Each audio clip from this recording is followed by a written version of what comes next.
Good afternoon, my dear students. Welcome to MCOM third semester. In this semester, we will be discussing and studying multinational business finance. The subject is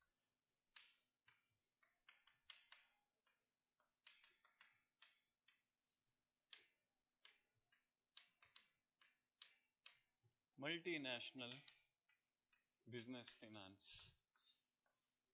So, in this session, we will be discussing what are these multinational companies and what do they do and how does they do their business and why do they want to become multinational companies. Fine. So, what does MNC means? Multinational company means. So, any organization or a company, in simple terms, any company which operates in more than one country. So, multinational company refers to any organization or a company which is having its own assets and their operations, and they are operating in more than a country, more than its home country is called as multinational companies, right? So for 2 marks, it's very important topic. Multinational company, define multinational company. Company which operates, or company, or in other terms, in other terms, an organization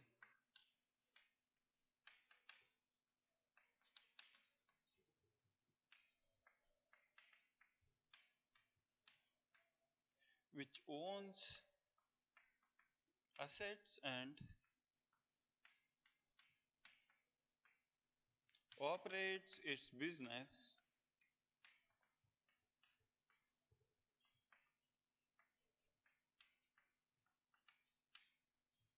more than one country. So, any organization, say for example, Infosys, an Indian company which is having its own offices and which operates in US, UK, and many more countries, is considered as multinational companies. So, why any organization? Why, for instance, why Infosys or why any company goes beyond its national territory, why it operates in more than a country. So the topic will be objectives to become multinational company. First of all, we all aware that if any company goes beyond its own territory and which operates in other country, intends to expand its business.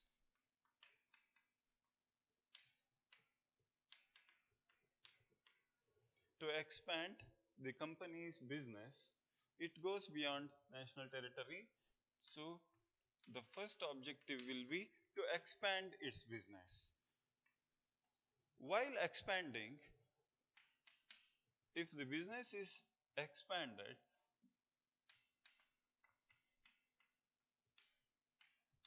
to maximize sales volume. If you increase or maximize the sales volume, your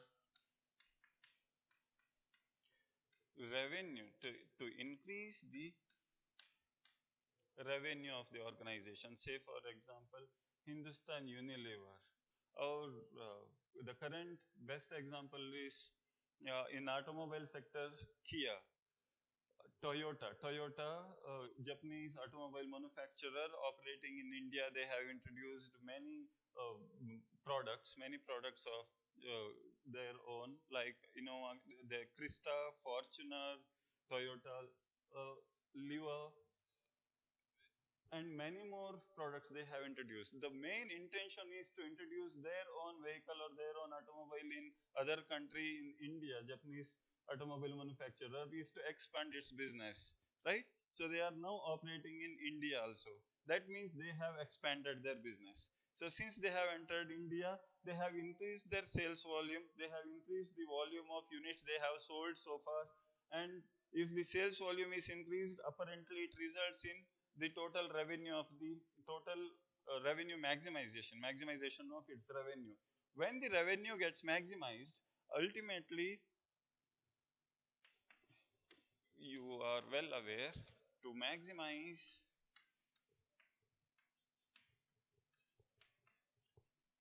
the wealth of an investors.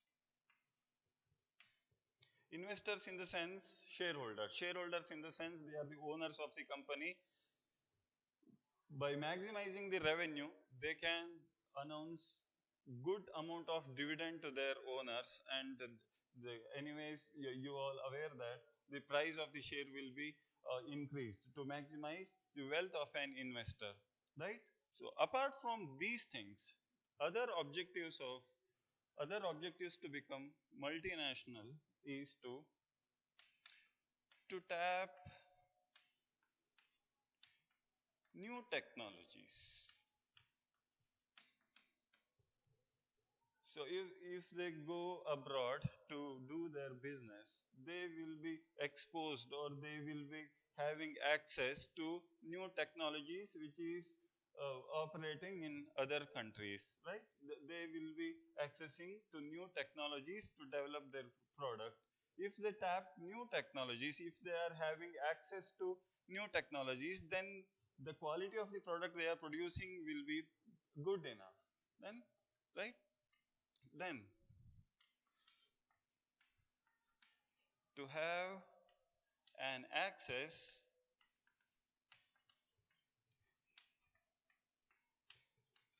to the resources of that particular country. If Adani Minings, owned by Mr. Gautam Adani, Adani Minings go to Australia for coal mining. That means they are having access to the natural resource of coal in Australia, right? So going beyond the country's territory or national territory is to have easy access to the sources or resources which are abundant in that particular country, right? Then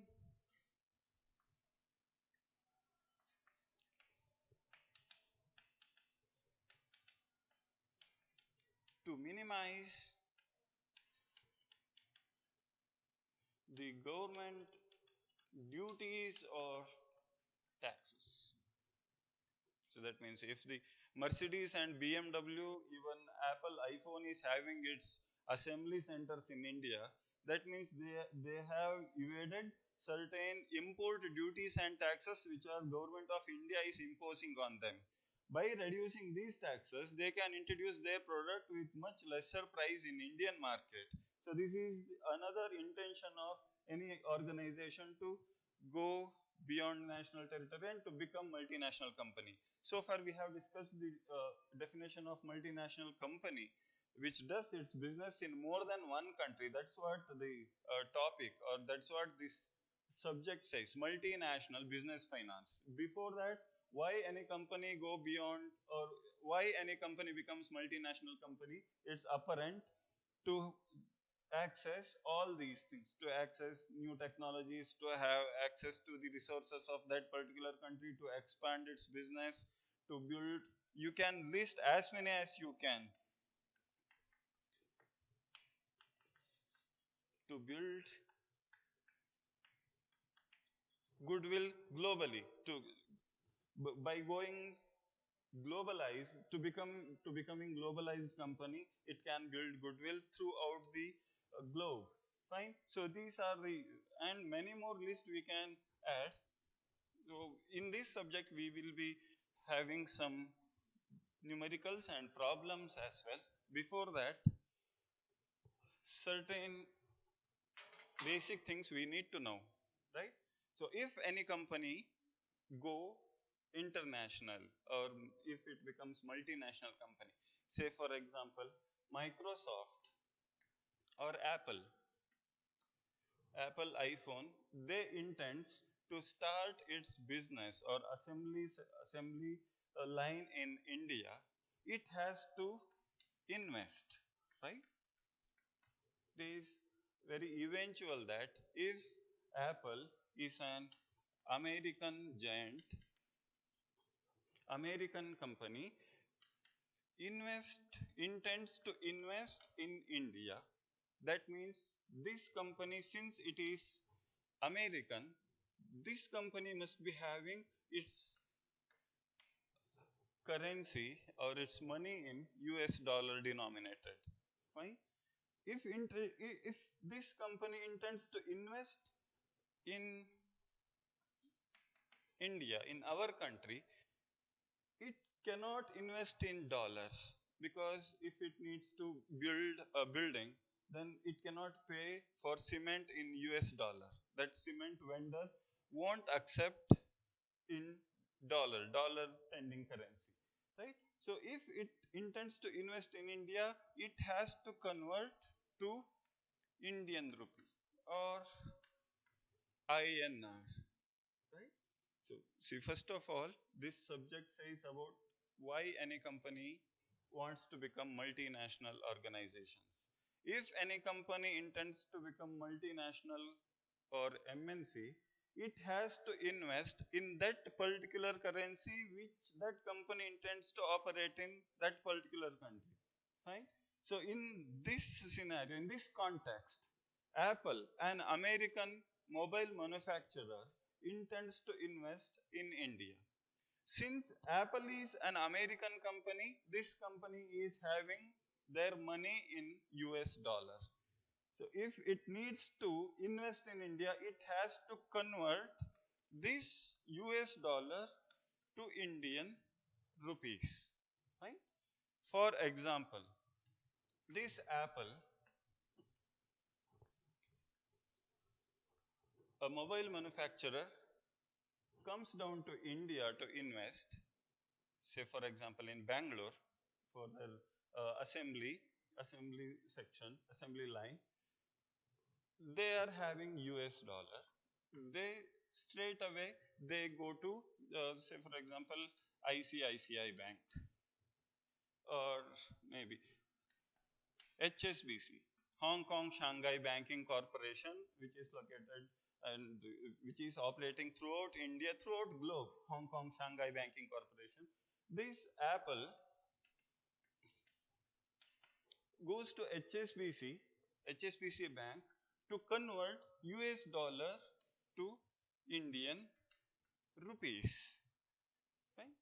US dollar to Indian rupees. This HSBC bank person says to Apple that we refer our foreign exchange quotation,